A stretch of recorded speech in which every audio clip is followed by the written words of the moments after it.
Hello, everyone. It is Regina Sunshine coming to you live on a beautiful day in Atlanta, Georgia, here at the Georgia State Capitol for the Living Like a Boss Men's Show.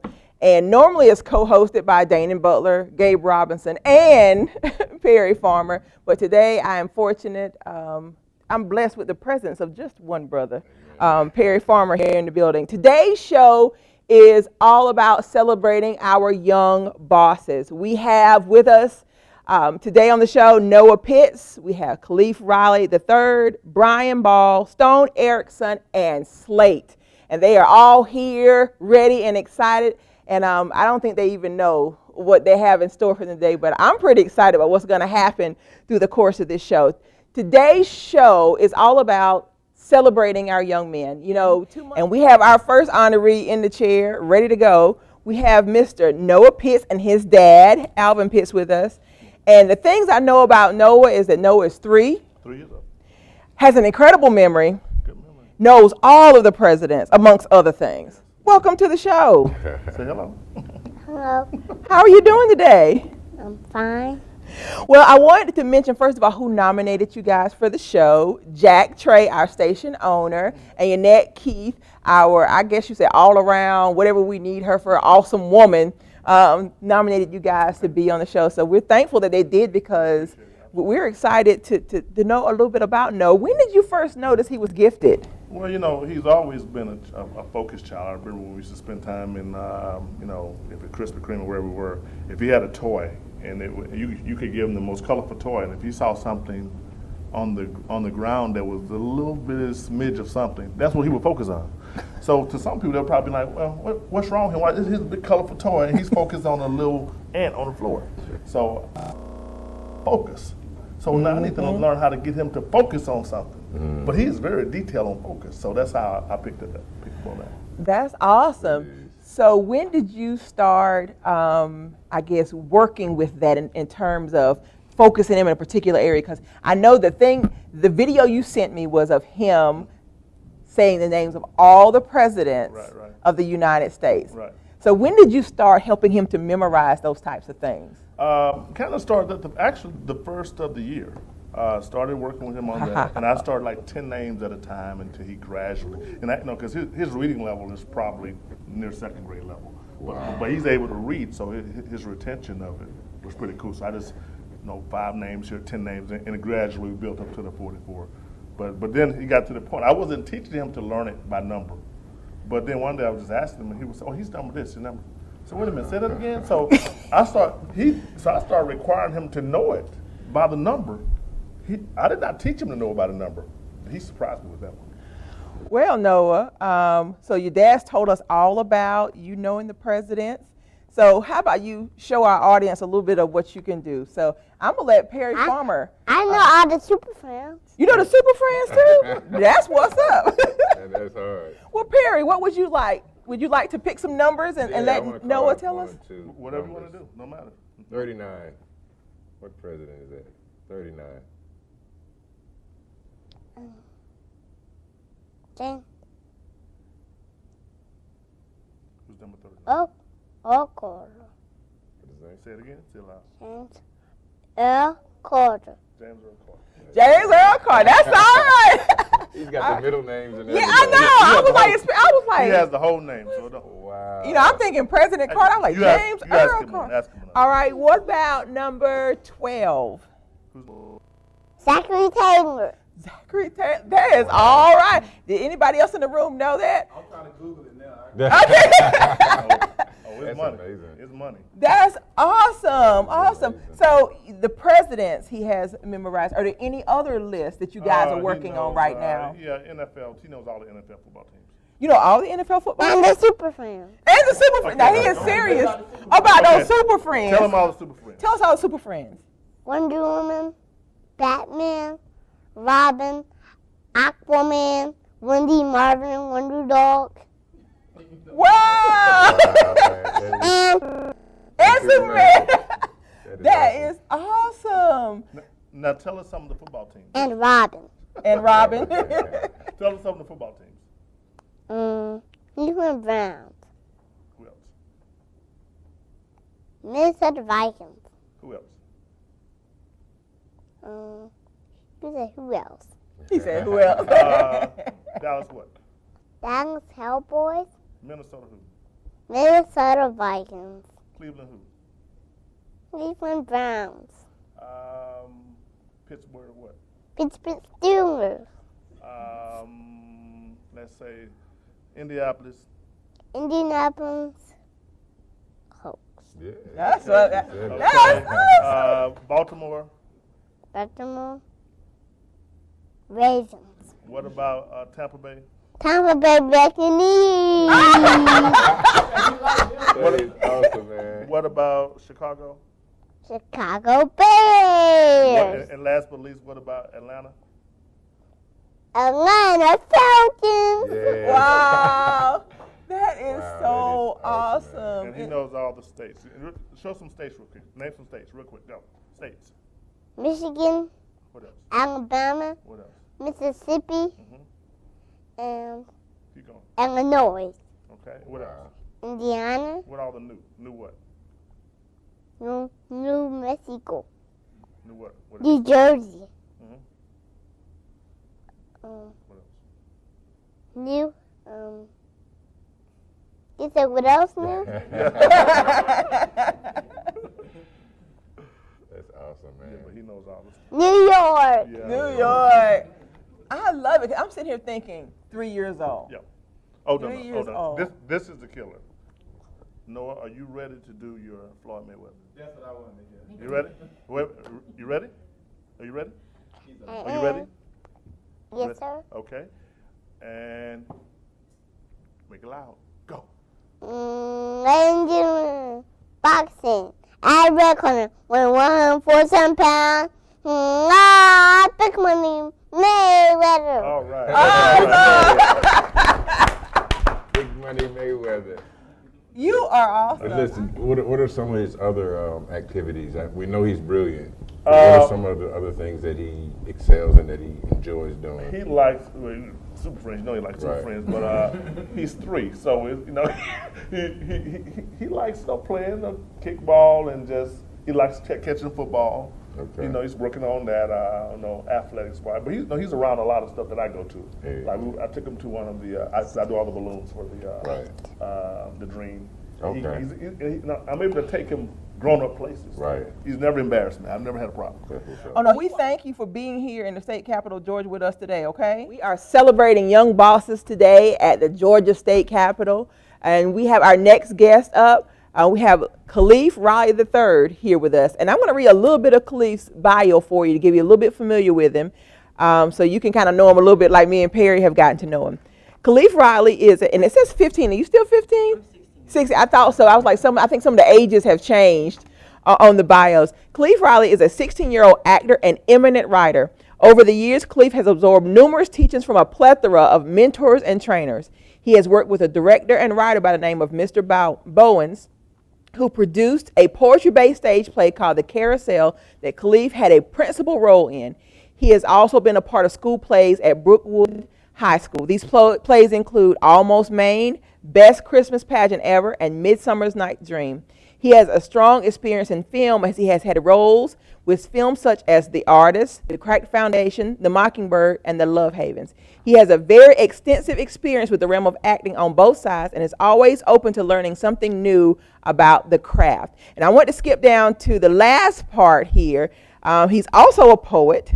It says that you're very diverse and open-minded, and that this month, August 2015, you're releasing a book of poetry. Welcome to the show, Caliph. I wanted for each of the boys to mention who nominated them for the show. And Miss Angela Carswell from the Positive Arts Movement, who we have great love for, don't we, Jack Trey?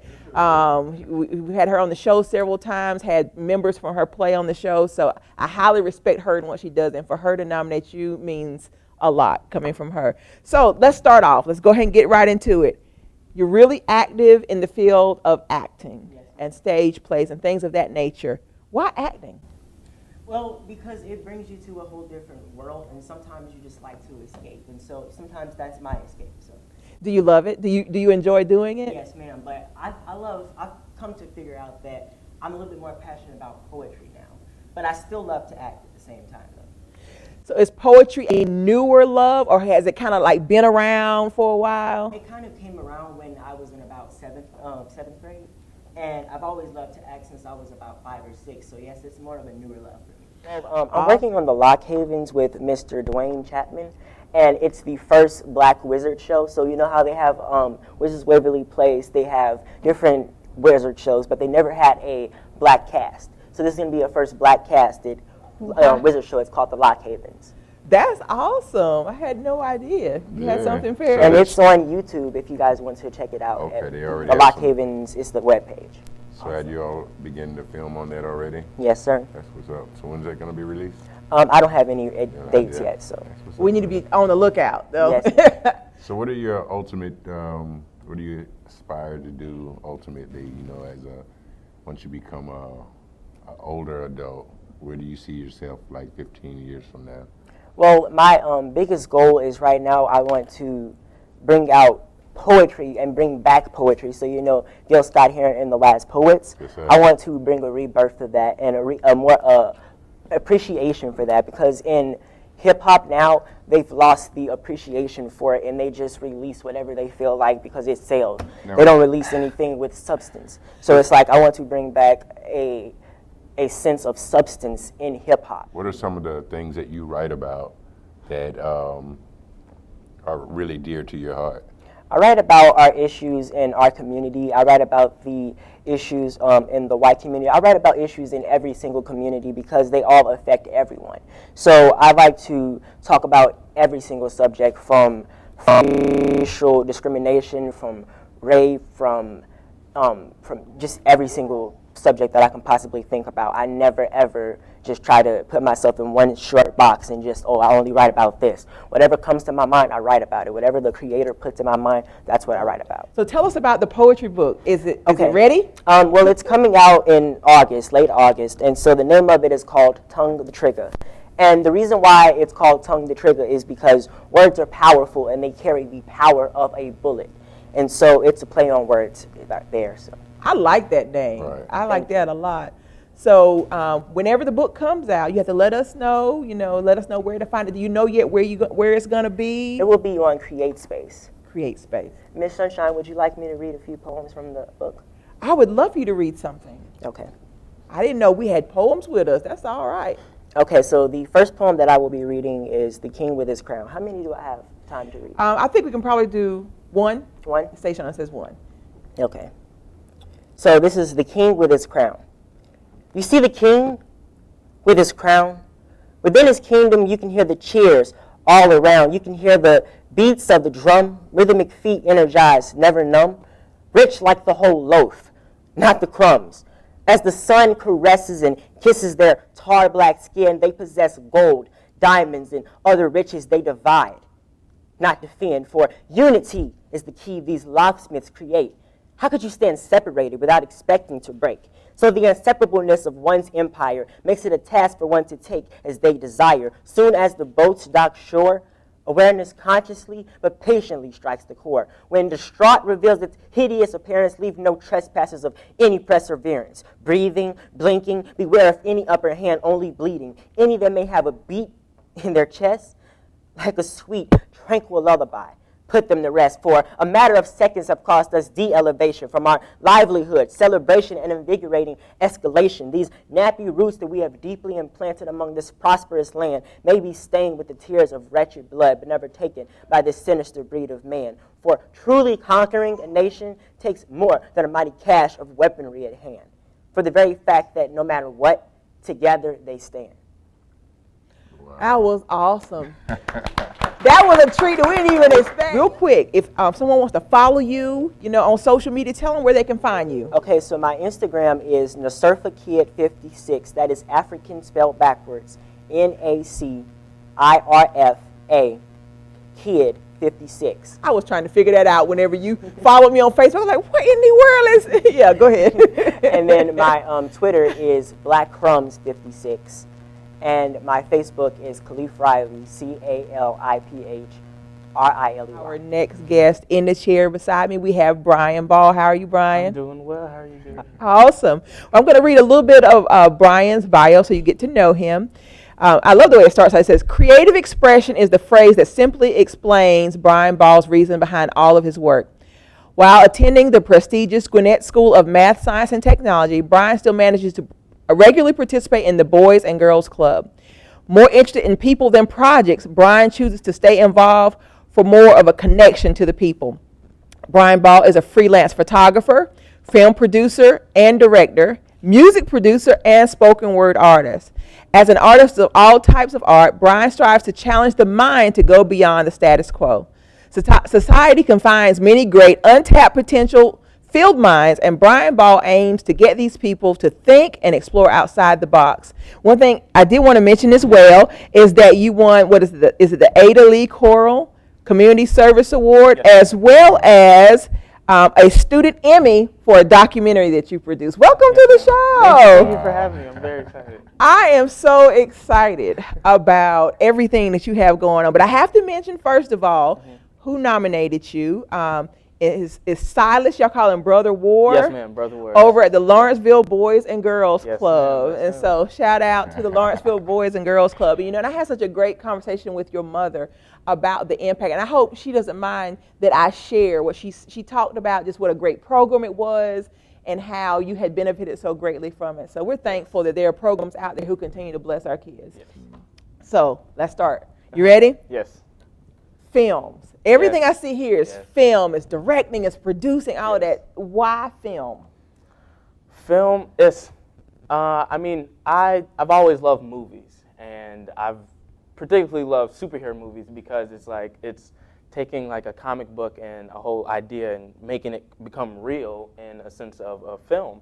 And one day at the Boys and Girls Club, I made a song for Black History Month. And then we shot a music video for it, and I edited it, and we did the whole nine. And from then on out, it was just, I saw my potential of what I could be doing. And so, this past week, I was actually at a video camp. I heard you. Where I directed, shot, and edited the music video we made for this band out of Athens, Georgia. And it turned out wonderful, and it just showed me that I love taking my ideas that I think about inside of my head and putting them on the screen. Being able to just do it myself and make it happen, make it real. That's awesome. You were really excited. I could tell you love it. It's the hand movement. It's just how. But you lit up when you began to talk about it, right? Mm-hmm. When you began to talk about it, it's oozing out of you that you have a great love for film. The Boys and Girls Club was always that other hand in my life. They always had my back for different things. They helped me grow up. There were staff members at the Boys and Girls Club that cared more for me than I thought anybody could. Wow. They're staying at the Boys and Girls Club late hours, just trying to help us, talk to me for hours about constructive criticism conversations, teaching me how to become a young man. And it's just, that's what a lot of teens need. And especially me growing up with the Boys and Girls Club, I would love to get more teens into the Boys and Girls Club because I know I'm a living example of what the Boys and Girls Club can do for someone. And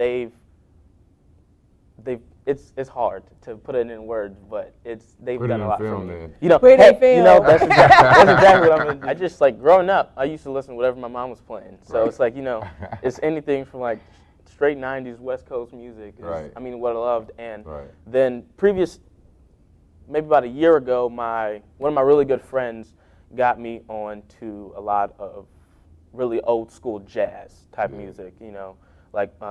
Miles Davis, and from then on out, it was just I started exploring all different types of music, and That's amazing. And I'm also a spoken word artist. So when I write, sometimes it's a lot easier for me to write to the tempo of a beat because that's just the type of person I am. Right. It just comes out, and then sometimes I just write and then make a beat, and then put them both together. I'm 17 now. So upcoming projects, you got anything coming up that you're working on that you want to share with everybody?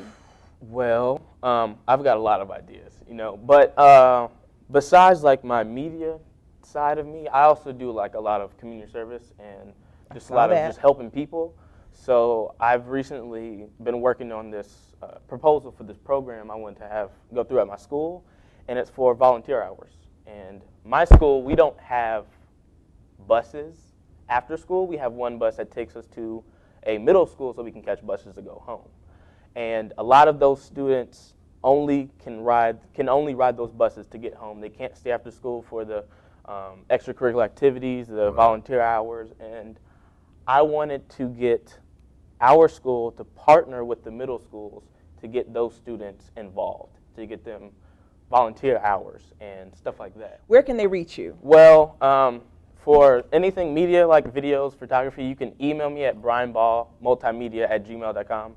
It's all one word, Brian Ball Multimedia. And then Instagram and I think Twitter, it's XCVIII_Phoenix.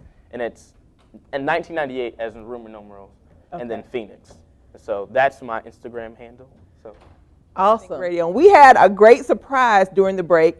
Representative Mike Glanton came through to show love to our young bosses, and we want to give him an opportunity just to say a word from his heart and to express, what he's thinking about these young men he's had the opportunity to come in and hear. Well, first of all, just thank you for giving me an opportunity to be here, and I'm certainly excited and delighted to be amongst young people who are not only up and coming, but have shown a level of intelligence at their age that has never been seen in previous generations. I'm excited about them as well as their parents and what their parents are doing to support them, and the community likewise supporting them. And thank you for being here and the radio station for being involved in these young people's lives. I did have an opportunity to hear one of the young men as I came in, and I was telling him and sharing with him that, wow, at 17 years old, he's way ahead of the game. Okay. Yes. And so we certainly appreciate that. I'm excited about these young people living like a boss. Is exactly what I've been advocating for many years, is that we've got the new civil rights movement is about education, and it's about economics and economic development. And to see these young people that are already in the mindset of entrepreneurship is awesome, because we're no longer looking for an opportunity to debate about where we sit on the bus. We are in a situation now, in a generation where we want to own the bus. Absolutely. And so these young people are well on their way with those intents. And so I'm just excited about what you guys are doing here, as well as the individual young people that are represented here today. Well, I'm so glad that Representative Stovall, for those who don't know, she set this up for us to be here today. She told me she was going to reach out to people she knew who had a heart for our community and for young. Says a lot to me. If she spoke to you, and I know how she feels about our young people in community, that says a lot to me about how you as well. Well, and I certainly appreciate Representative Stovall, and you can't find a hard worker when it comes to being in the community and taking care of the welfare of people, the least of these. And regardless of what you believe, I believe, as what my word says, that what you do for the least of these, you do unto me. And so that's the philosophy that I live by. I sit on boards and I service many, many youth organizations, because that's where my passion is. I have 17 grandbabies. Wow. And while I've raised all of my kids, and all my kids are adults and married and gone from home, they are not gone from the wallet or the back pocket. and so, as a matter of fact, I was just up in my old hometown carrying grandbabies for the tax-free holiday out school shopping. So I can't do anything but have a passion for young people. And I was excited to hear him talk about the Boys and Girls Club, because when I came up, it was known as a boys club. We didn't have boys and girls, we had boys club. And that was one of the organizations that I actually came through and learned how to expand on my horizon when it came to things that were outside of my little grid. I grew up in a very hostile volunteer project unit up in Rome, Georgia. And so it was a challenged life. It was both challenging educationally, socially, financially, emotionally. It was challenging. But I'm a prime example of if you believe in it and you dare to be different, you can be. And you can achieve anything that you want to achieve in life. And you don't absolutely have to be a pro football player, a basketball player, a musician, or anything of that nature. You can be you and be blessed. And so I'm grateful to what you guys are doing. And parents, stay there. Keep these kids moving in those directions. Get some positive males in their lives, because that's how we repair and restore our people as a generation, is by making sure that we have everybody involved in the process of making productive citizens. Awesome. Well, we thank you so much for Yeah, stopping we by. really appreciate it. If we've got someone out there, they want to reach out to you, how can they reach you? Well, they're actually right in the place where they can find me. This is called the People's House, and I'm here in the state capitol. This is your capital. And we want you to understand that these are open doors for you. And I invite each and every one of you to come down here, even beyond today. Take a walk around this building. Look at the history. Look at the people that have been able to break the barriers, whatever that be, whether that be females in the General Assembly or African Americans or Hispanics in the, look at those folks and say that, maybe this is something I want to advocate for, is to make sure that every child has ability to get a quality education in this state and in this country, and every child has access to opportunity and hope in this state. And so please come down here. I can be reached at my Capitol office, 404-657-1803. Or I can be reached on at email at mikeglanton@mikeglanton.com, or on the website at www.mikeglanton.com. There's something about that Mike Glanton. That's good. Well, we thank you so much for stopping by. We know you got another engagement where you blessed us with your presence, and I'm sure it meant a lot to the boys here that you came by and took the time out to spend some time with them. Well, certainly, and I'm looking forward to seeing you in the future, and I'll meet you at the top. Thank you. We've had an awesome show so far, and trust me, it is going to get better and better. We are celebrating young bosses today, and we have our fourth young man, Stone Erickson, here with us. And I want to read a little bit about Stone's bio. It says, Stone Erickson is one of the youngest published authors in the country. He wrote his first full-length work at 12 and was offered a publishing deal with, is it Delphine? I'll make sure I'm saying it right. Delphine Publications. But as I grew older, I started to realize that literature represents an ideal. It's not something that you're just supposed to be able to create within life. It's something you're supposed to work for. It's something that you're supposed to write down for everyone else to see, and then everyone takes that and they try to apply it to life. There's a reason that To Kill a Mockingbird is still read today in high schools. There's a reason that we still read Edgar Allan Poe today. There's a reason Hawthorne has become one of the greatest literary artists of the century, really. The reason is because all of these authors with their ideals have shown us that the morality and that's shown in the still applied to us. It doesn't matter about the time. It doesn't matter about the age. It just it matters about the collective ideals of people. There will always be racism, so To Kill a Mockingbird will always need to be read. There will always be strife, so Edgar Allan Poe's messages on dealing with the demons inside of us will always be important. Right. That's what literature has sort of become to me. So everyone would say they understand, but no one could really understand it. At least I didn't think they could until I wrote it down. So it became this sort. So all the frustration, all the hatred, all the anger. It became my first book, Black Angel, which sort of became and the reason it was called Black Angel was because it was meant to represent that even out of the darkness, even out of the worst places possible, you could still get something good like an angel. Even when you're suffering, even when you're going through the worst of all situations, there's still a light at the end. You just have to keep working towards it, even if it's not always recognizable at first. Even though if you're looking at a demon in the face, that the demons that sort of sculpted your bad situation can be made into an angel if you're willing to walk forward. That's what Black Angel sort of became to me.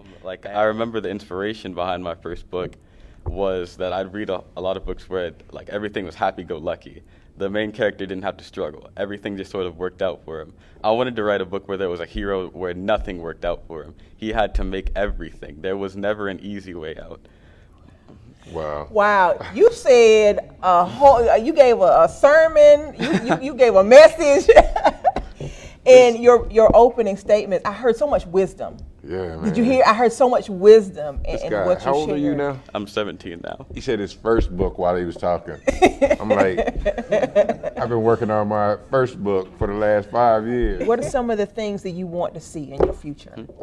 So my goal for the future is sort of what's been happening in this room. I remember we've had Caliph, we had Noah, we have all of these kids just sort of recognize that their age is not going to restrict them. They're working towards their dreams now. It's not even just writing. They're working towards all of the, we've had music, we've had film, we've had all of these different forms of art, and they're all working towards just sort of bringing them back. Art has been dying for a long time. It's sort of been replaced. We have schools are pushing STEM further, and they're taking art backwards.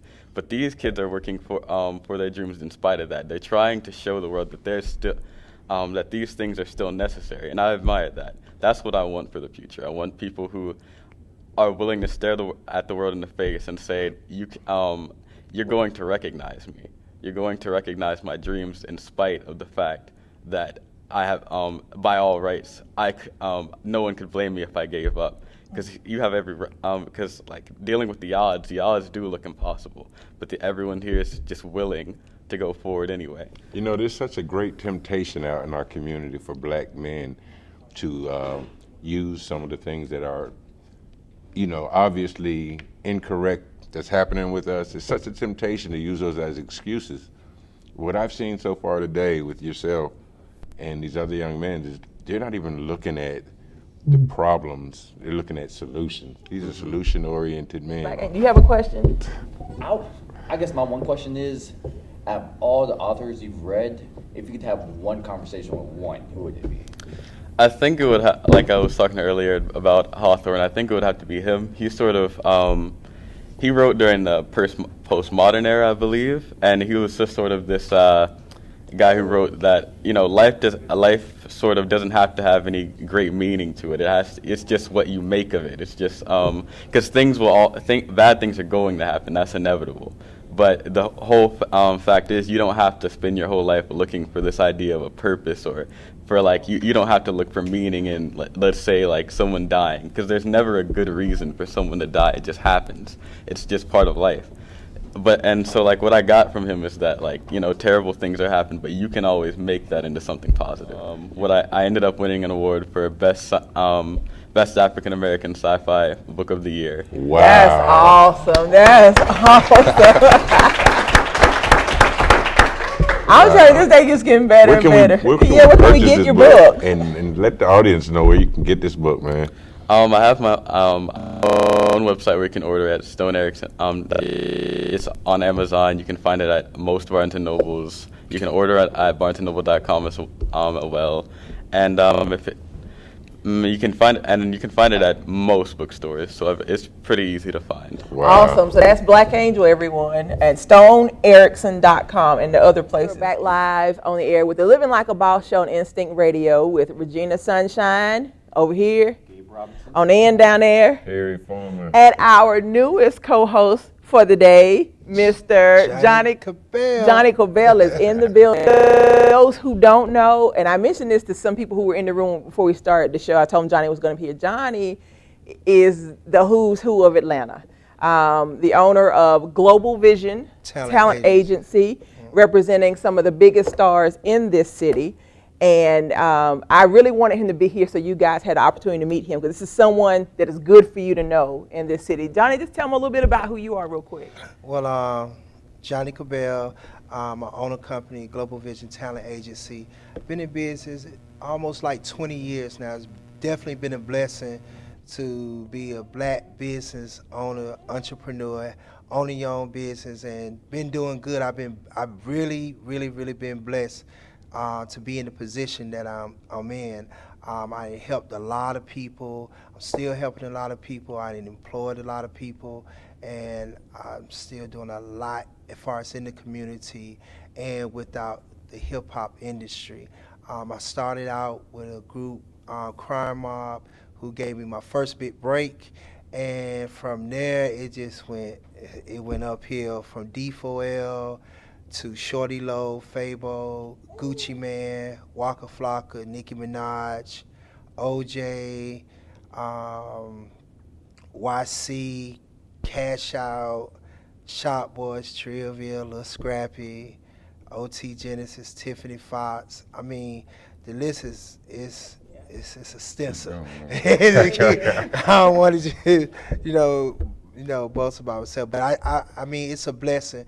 And I just like to say I definitely was impressed with the young man that was just up here, because it reminded me of myself when I was young and coming up in this school. And it just was a good feeling to just walk in and see a lot of young bosses and people doing their thing. And I didn't catch the beginning of the show, but I heard it was great. And I definitely gonna make sure I go back and look at it, so I can see what I missed. But I could definitely tell by the energy that's in here that it's a lot of intelligent young black brothers, and And I like that because we need more of that because there's so much negativity that's out there, and we dealing with so much right now in today's time that we need stuff like this, and this the type of stuff that they need to be showing on the major networks and pushing, towards our community, showing that it is other things besides just being on the streets or selling drugs or out there just robbing, stealing, or doing.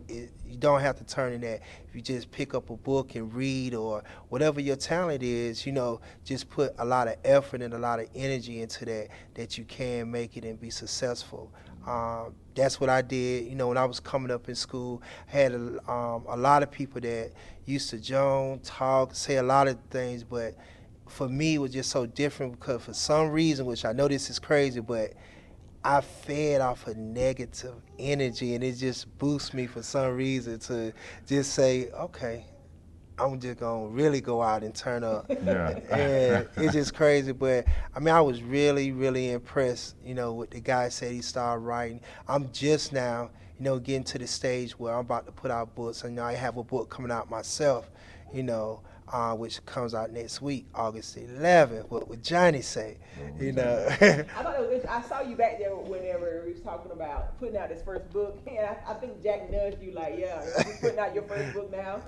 Yeah, but it's definitely a blessing to see our young black community doing big things and doing it on a major scale. So I support the brother that was just up here. I support everybody that's in their room, and the advice that I want to give and just say, just never give up on your dream. Never give up, because you don't lose until you quit. Our fifth and final young boss for the day is Slate. And what I have here says Slate is an artist, rapper, songwriter, host, and visionary who is working diligently to share his gift, talent, and passion of music with our community and hence the entire world. He says here, we are working diligently to expand his brand, his music, and his life through the I Rock with Slate campaign. And I also noticed that you do a lot of things with social issues concerning domestic violence and lupus and things of that nature. So you guys, welcome Slate to the show. How you doing? So we're gonna get right into it. Tell us why you love music. Music has always been an important part of my life. It's an important part of everybody's life, I feel. You're not gonna find a human being on earth that doesn't listen to music or enjoy some type of music. Even if they don't even know, that they do. And I started getting into making my own music kind of just to deal with the woes of life. I used to act when I was younger. And when I started middle school, I still have a passion for acting, but I started losing that passion and started getting more passionate with music. And, listening to music helped me deal with a lot of the issues that I went going on in life at that time. And so it went from listening to the music to creating my own music and writing my own raps and talking about my own life and the own things that I experienced. Well, I thought it was interesting, especially since we've had writers and spoken word artists here. I watched your video of Raven, and I was thinking that, it goes back to literary work. What are some of the topics or themes that you write about? Because everything seems to be positive and some of it is deep. For a 17-year-old, right? I just talk about life. That's just the simplest. It's the only way I can really put it. There's different topics that you'll see me speak about, but it all is just about life, whether it's my life I observe, or I'm storytelling. I just try and, take what I experience or what I see going on through life and express it creatively through my music. There's different subject matters that I'll talk about or I might focus on, or different themes that you might see, or different stories that I might try and tell, but it's all trying to paint this vivid picture of this thing we call life. So that's awesome. You guys have a question? How do you feel about the hip-hop, the way the direction is going in now?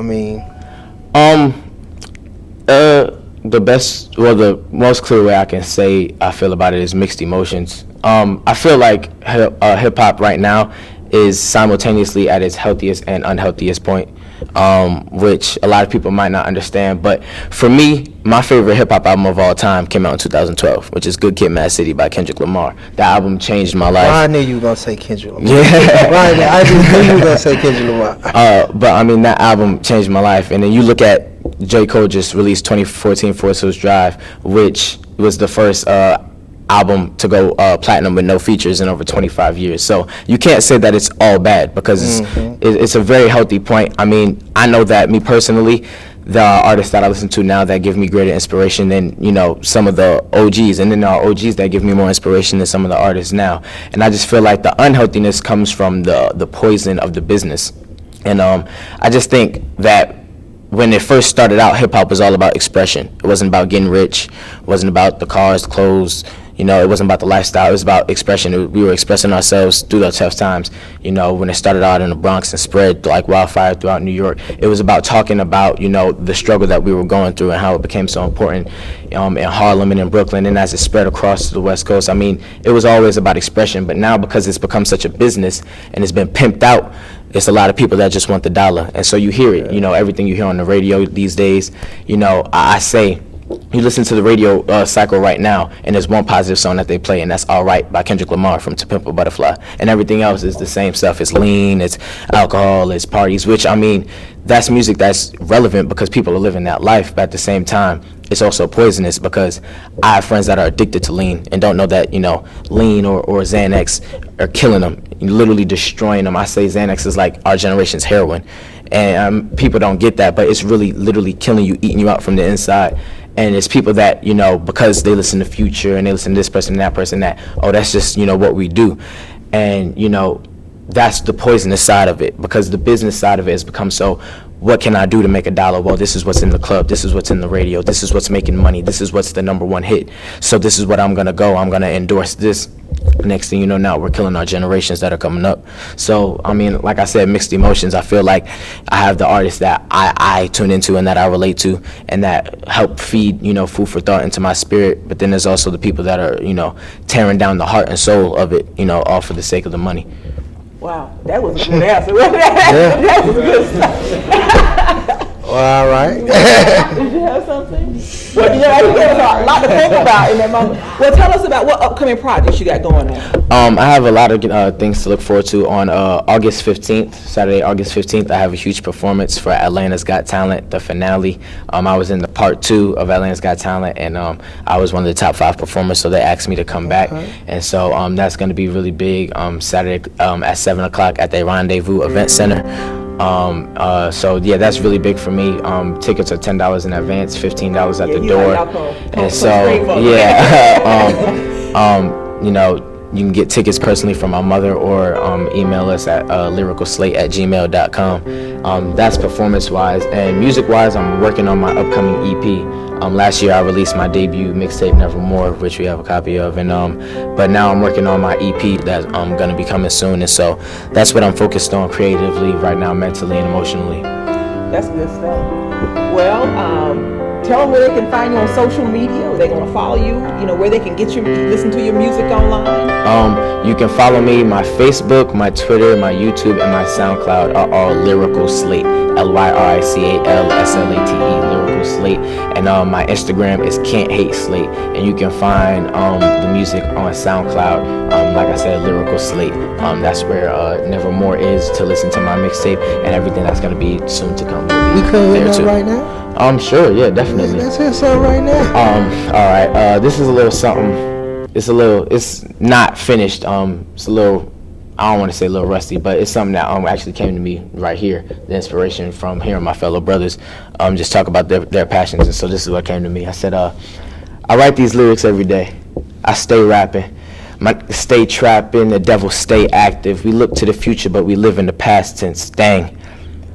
They getting on my cotton picking nerve like the blood came from a slave.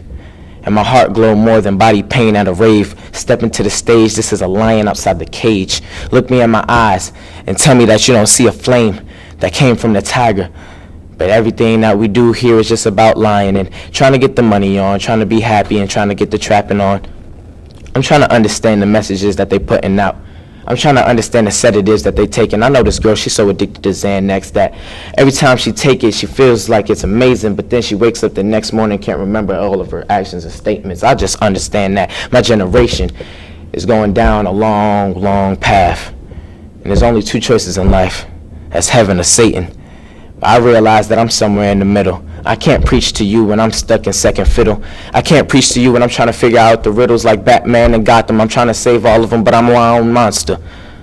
The demons inside of me have me communicate actively with the place that I like to call hell, but the angels on my shoulder help me grow older and stay from getting colder. So heaven is the mission, and everything that I do from here is just a sentence that helps me get to where I'm trying to relate. That's good stuff. Get over that. Sitting in this room. Yeah. Whoa. All right. That's right. Well, that's real time. Yeah. You just came up with that. Well, I was gonna let him tell you a little bit later, but Johnny Cabell has got a gift for you. Johnny Cabell.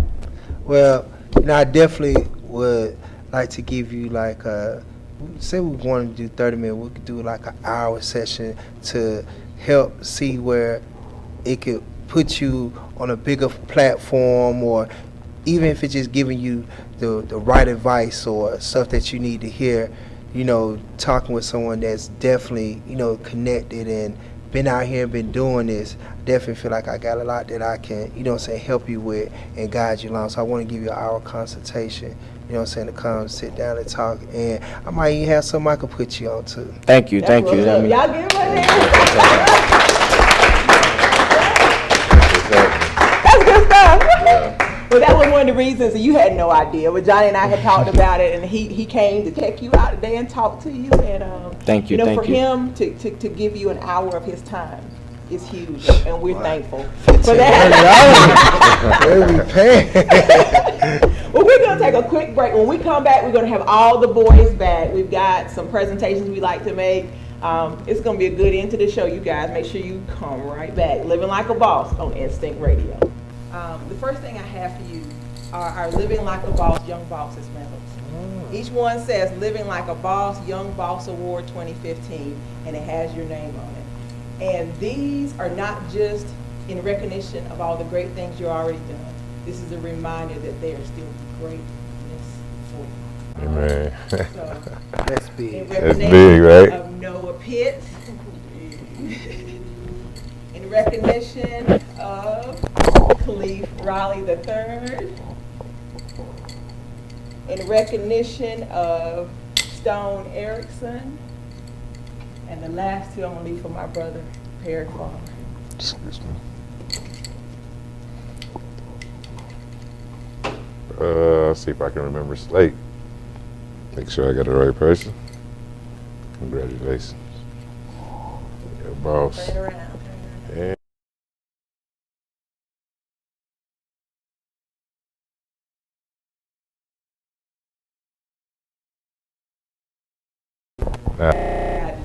You guys give him a hand. Very good. But Young bosses. We're not done. I'll take Gabe's mic. We are not done. Okay. We have for you guys with some treats in them. And so Yannette's going to bring those gift bags on over. First, we have Noah's bag. We're going to talk about what's in each person's bag. Let's make sure.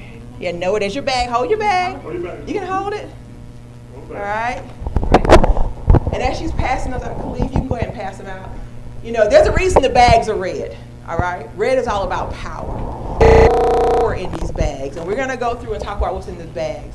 We did the Awesome Girls show. And we gave them some awards and some things. And when we started to do this show, I remember calling one gentleman about being on another show, and he donated something to me for you guys, and he kind of started the ball rolling with gifts. But I want you to remember, more than anything monetarily, the opportunity to know some of the people that I know is what I wanted to give you.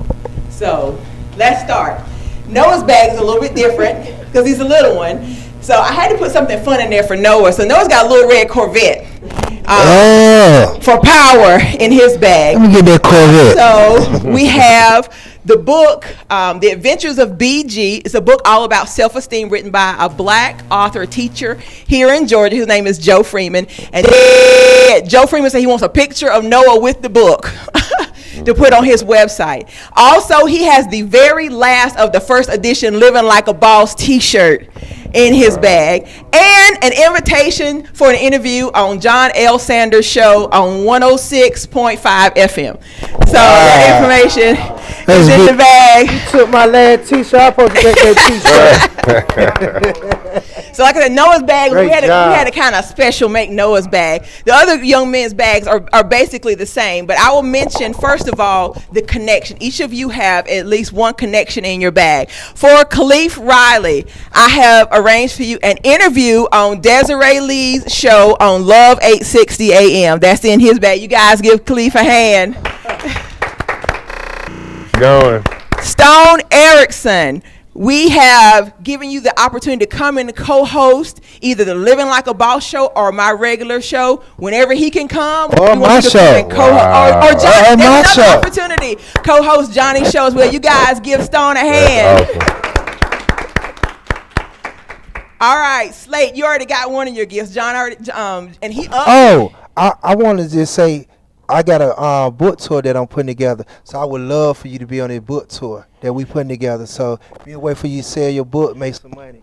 I love it. It's getting better. I just thought about that. Just thought about that. Awesome. So make sure we get each other contact.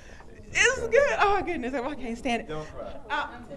Hey, if the mama start crying, I'm gonna cry. I already told you that now. All right. Slate, like I said, Johnny gave you, originally we were thinking 30 minutes, but he upped it to an hour. So you got an hour consultation with him. And also, you got a 30-minute business consultation with Freeway Rick Ross, the real Rick Ross. The real Rick The Ross. real Rick Ross. Okay. Oh, and I can add something else to that. My brother Reese, who with Hot 107.9, he do a lot in the community where he do a lot of events and stuff. So I want to get you an interview with him over at Hot 107.9 and also put you on one of the shows and stuff that they be doing with the different schools, because I think it'd be positive that they can hear you. So I want to add that to it. That's awesome. That's awesome. All right, Brian Ball. You're the one, I've got a couple of friends of mine that are in the film industry. So you've got a 30-minute consultation with film writer and documentarian Altwine Nesser, who is the owner of From Something to Nothing Productions, and then a 30-minute consultation with photographer and videographer Roderick Wright of Modest Media. He's the one, if you've seen those boss pictures of us all bossed out, he's the photographer. He does all my videography. So they're going to sit down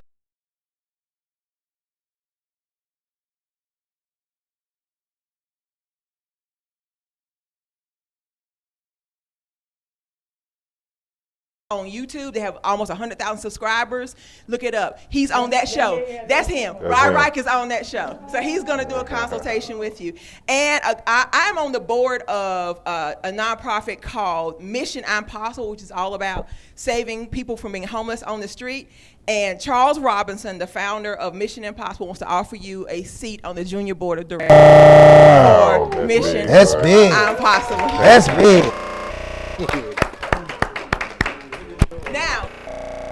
Now there's some stuff that's in all the bags. We're not done. In all of the bags, first of all, if you guys know the guy Bob Mackey, who is big in the schools, he does a lot of motivational.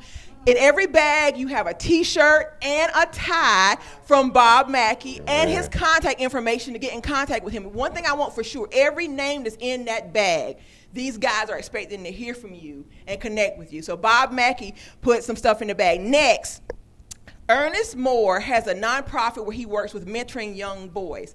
And he's doing a big fashion show called 100 Men Walking. And it's all about showing people what a man of real class looks like. Every one of you have been invited to walk in the fashion show for Ernest Moore. So that is in the bag as well. You showing out today, Regina. Hey, you showing out today. My thing is, the men that y'all going to meet, the people they'll be able to connect with, and that's what's more than money, the connections that are going to come. Right. That's right. Yeah. And last but not least, and he was going to be here, a good friend of mine, Nick Bartley. He's the CEO of V2L. He's having, I got to find his, because he made a special flyer for y'all. Every one of y'all got one of these in your bag. And I want to read this. It says, as a serial entrepreneur, I count it a blessing and an honor to be able to celebrate young men who have accepted the call and journey to be trailblazers, goal setters, and achievers. Therefore, as participants of the Living Like a Boss Men Boss Edition, I humbly invite you and your parents to my official book launch celebration.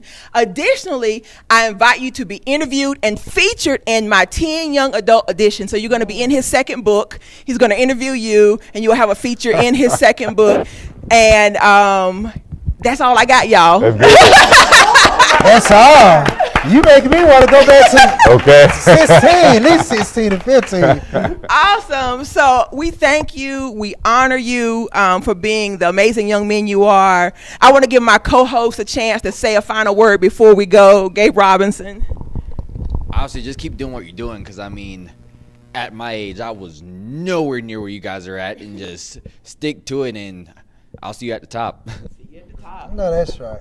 All right, Perry. I appreciate you guys for being who God made you all to be. To have the audacity to be authentic and not look to the left and the right, how other people are, just being who you are.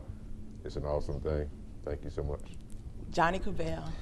I just like to say I apologize for not being here to see all this talent and just so much, energy that's in the room. But I definitely want to leave y'all with just make sure you don't give up. Make sure that you just always strive for perfection, always strive for the best, and never let somebody tell you what you can't do and everything. I definitely want to make sure that I'm able to keep in contact with all y'all, because I like just to make sure that y'all stand on the right track. And maybe if y'all just need somebody to talk to or ask for advice, I definitely want to be able to extend that hand out, because we got to be able to be there for our own, and it started by just reaching out and opening up the door to say, you know what, I'm here if you need to talk. Even if it just, if y'all want to come by, whatever, it's a lot of things that I do in the community and do around this period that, y'all could be a great help to. So I definitely want to extend my hand out and let you know that I'm here for y'all if y'all need a friend or just need somebody to talk to or advice or whatever. But I definitely want to commend y'all on everything that you're doing, especially the little man right there that's 3 years old. I mean, I like that. I'm all about the kids. I got 10 kids of my own, but I take care of my kids. I'm a father. I'm a role model. All my kids are talented. I just put one in college to start on the 7th. All my girls and 2 of my boys, they straight A students. I see what they gonna be becoming, and I see that within you all, because I got a daughter that she love to read. That's all she do is read. And it's just exciting. It's exciting. I'm speechless. But I do want to say one thing. I do want to say thank you to Regina. I finally made your show. And you made the Regina show. The Regina show. And I just want to say you're doing an awesome job, and I really, really, really like what I saw today, and you gave me some idea. I'm like, I have to do some things, but I like that. I'm glad I was able to make it, and I definitely want to be able to come back on your show. Awesome. We I thank Gabe, regular co-host, for helping me on this journey, for Johnny Cabell, the whole Instinct Radio family for helping us, and to these young men. I charge you with these words. Remember this: you are a champion. You were born to win. You are more than a conqueror. You can do anything you set your mind to. You will achieve your dreams. You are powerful, amazing, magnificent young black men, and you are worthy of the best things in life. And don't ever forget it. All right. We thank all the family for being here with us. It's been a great show. And to our listeners out there, remember this, as we always say with Living Like a Boss. Our community need our men, and our men need each other. Make sure we stick together. You guys make sure you tune in next week, same time. We'll be in a different place, back at the station, 12 noon to 2 p.m. on the Regina Sunshine Show on Instinct Radio. Remember these words. I always say it's not over till I win. If I hadn't won yet, that just means it's not over. So I tell you, it's not over till you win. If you hadn't won yet, that just means it's not over. Everybody be blessed, keep winning, and keep living like a boss. Yeah.